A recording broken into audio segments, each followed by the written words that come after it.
بسم اللہ الرحمن الرحیم۔ فن تاریخ و ادب میں بعض ایسی تصنیفات دیکھیں جن میں وہ جدت ہے جس کو میں مدت سے تلاش کرتا تھا، اور یورپ کی تصنیفات حال کے سوا اس قسم کی طرز تصنیف کا کہیں پتہ نہ لگتا تھا۔ مثلا قضات کے حالات میں بہت سی کتابیں لکھی گئی ہیں، لیکن کسی نے اس طرف توجہ نہیں کی کہ حالات زندگی کے ساتھ ان کے فیصلے اور احکام بھی نقل کرتا کہ آج کے طریقہ انفصال مقدمات کے ساتھ اس کا موازنہ کیا جا سکتا۔ کتب خانہ بنی جامع میں اس قسم کی ایک کتاب موجود ہے۔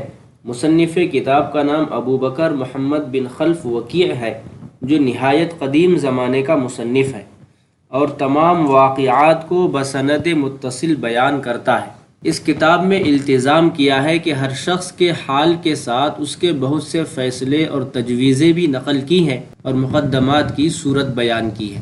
فن ادب میں نے اس قسم کی کوئی کتاب نہیں دیکھی تھی، بلکہ خیال تک نہ تھا کہ ایسی کوئی کتاب مسلمانوں نے کبھی لکھی ہوگی جس میں مضامین شعری کی تاریخ ہو، یعنی فلاں مضمون اول فلاں شاعر نے لکھا، پھر رفتہ رفتہ فلاں شاعر نے یہ اضافہ کیا، یا اس طرح اس کی صورتیں بدلی۔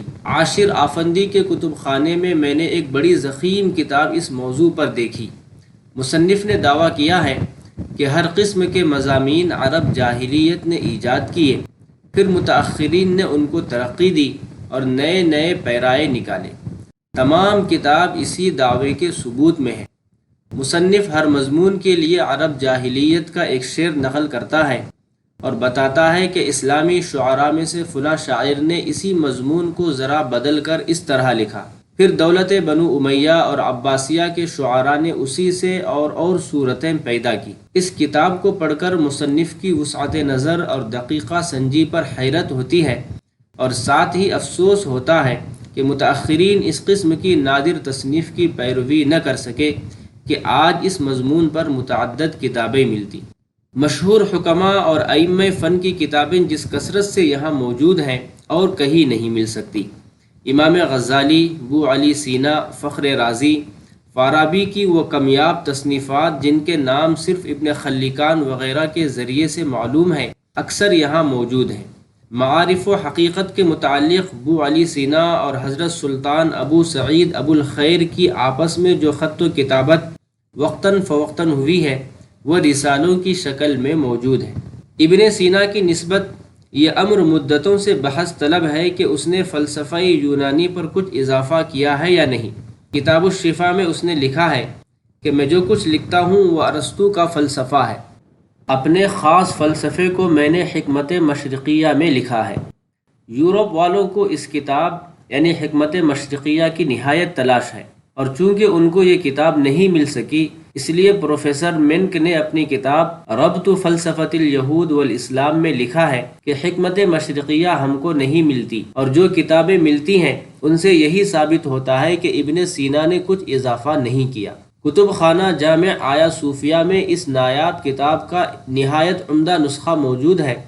مسلمان تو اس کے پڑھنے اور فلسفہ یونانی سے موازنہ کرنے کی زحمت کب گوارا کرتے، لیکن اگر یورپ والوں کو یہ کتاب مل جاتی تو کچھ شبہ نہیں کہ اس بحث کا کہ مسلمانوں نے فلسفہ یونانی میں کچھ اضافہ کیا یا نہیں قطعی فیصلہ ہو جاتا۔ میں نے قلت فرصت کی وجہ سے اس کتاب کو سرسری طور پر دیکھا۔ بظاہر اس میں کوئی جدت نہیں معلوم ہوتی تھی۔ زیادہ تدقیق کی نگاہ سے دیکھنے کا موقع ہوتا تو کچھ رائے قائم ہو سکتی۔ تاریخ اور ادب کی نایاب کتابیں جو میں نے یہاں دیکھی، ان میں سے چند کے نام ذیل میں درج ہیں۔ تاریخ خطیب بغدادی تمام و کمال، تاریخ اسلام از علامہ ذہبی 8 مجلد، تاریخ الحکماء از جمال الدین القفتی، تاریخ کبیر امام بخاری 3 مجلد، تجارب الامم ابن مسکویہ، منتظم لابن الجوزی، مرآت الزمان لسبط ابن الجوزی، مسالک الابصار لابن فضل اللہ 20 مجلد، عقد الجمان لبدر الدین العینی 18 مجلد، مختصر تاریخ دمشق ابن عساکر لجمال الدین بن مکرم الانصاری 4 مجلد رحلة ابن خلدون، نهاية العرب للنويري، طبقات الأدباء لياقوت الحموي، طبقات كبرى لابن سعد، طبقات الأمم لابن الساعد الأندلسي، كتاب الأشراف للبلازري تمام وكمال، سيرة العمرين لابن الجوزي، كتاب البيان والتبيين للجاحظ، صناعتين للعسكري، دلائل الإعجاز عبد القاهر الجرجاني، تذکرہ ابن حمدون، شرح تبریزی بر دیوان ابو تمام، دیوان ابو نواس مکمل، سرقات المتنبی لابن العمید، مجموعہ رسائل ابو اسحاق صابی۔ کتب خانوں کے ذکر میں مجھ کو نہایت افسوس کے ساتھ کہنا پڑتا ہے کہ یہ نایاب کتابیں یہاں بالکل بیکار ہیں۔ اولاً تو یہ کتب خانے دن میں صرف 2-3 گھنٹے کے لیے کھلتے ہیں، اس کے ساتھ سال میں 2-3 مہینے متصل تعطیل رہتی ہے۔ ان باتوں کے ساتھ اعلیٰ مذاق کی یہ کمی ہے کہ نایاب اور قدیم کتابیں یوں ہی پڑی رہتی ہیں، کوئی شخص ان کو اٹھا کر بھی نہیں دیکھتا۔ کتب خانوں میں جب لوگوں کو کتابوں کے مطالعے میں مشغول دیکھتا تھا تو ہمیشہ دریافت کرنا چاہتا تھا کہ کس قسم کی کتابیں ان کے پیش نظر ہیں، لیکن میں نے کسی کے سامنے مختصر المعانی، ایسا غوجی، شرح وقایع، جلالین وغیرہ کے سوا کبھی کوئی کتاب نہیں دیکھی۔ البتہ کبھی کبھی غیر ملکیوں کے نامور علماء آ نکلتے ہیں، ان کو نایاب اور عمدہ کتابوں کی جستجو رہتی ہے۔ حقیقت یہ ہے کہ کل دنیا اسلامی میں تعلیم کا طریقہ ایسا ابتر اور ذلیل ہو گیا ہے کہ چند درسی کتابوں کے سوا لوگوں کو کسی قسم کی جدید معلومات کی طرف رغبت ہی نہیں ہوتی، جس کا یہ نتیجہ ہے کہ جدت اور ایجاد کا مادہ قوم سے مسلوب ہوتا جاتا ہے، اور جس قدر کہیں کہیں کچھ رہ گیا ہے آئندہ اس کی بھی امید نہیں۔ تنبیہ: میں نے کتب خانوں کے بیان میں جو تفصیل کی وہ ایک خاص غرض سے کی، اور میں چاہتا ہوں کہ قوم کو اس کی طرف متوجہ کروں۔ یورپ میں اس قسم کی متعدد انجمنیں قائم ہیں جن کا مقصد قدیم عمدہ کتابوں کا بہم پہنچانا اور ان کو چھاپ کر شائع کرنا ہے۔ انہی انجمنوں کی بدولت عربی زبان کی وہ قدیم اور نادر الوجود کتابیں ہم کو میسر آئی ہیں جن کے دستیاب ہونے کا خیال بھی نہیں آتا تھا۔ یہی انجمنیں ہیں جنہوں نے تاریخ کبیر ابو جعفر جریر طبری کا کامل نسخہ بہم پہنچایا اور اس کی بہت سی جلدیں چھاپ کر شائع کی، حالانکہ مصر و روم کے علماء اس نایاب تاریخی خزانے سے بالکل نا امید ہو چکے تھے، اور شاہ عبد العزیز صاحب رحمۃ اللہ علیہ نے تو یقین دلا دیا تھا کہ وہ دنیا سے ناپید ہو چکی ہے۔ بے شبہ یورپ کا یہ بہت بڑا احسان ہے اور ہم کو اس کا علانیہ اقرار کرنا چاہیے۔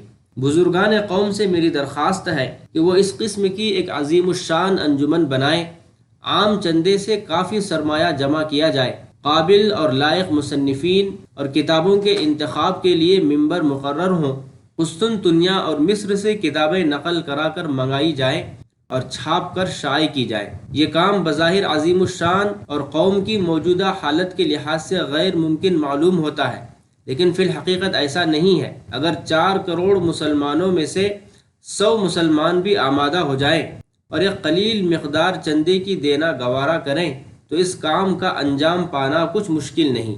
حیدرآباد میں دائرۃ المعارف الدکنیہ کے نام سے جو انجمن قائم ہے اور جس کے ایک معزز ممبر نواب اقبال یار جنگ بہادر ہیں، ہم کو امید ہے کہ وہ ہماری گزارش پر توجہ کرے گی۔ ہم شکر گزاری کے ساتھ اس کی علمی فیاضیوں کو تسلیم کرتے ہیں، لیکن ہم کو اس سے زیادہ فیاضیوں کی ضرورت ہے، اور ہم کو امید ہے کہ دائرۃ المعارف اور زیادہ توجہ اور اہتمام سے اس مقصد پر متوجہ ہوگی۔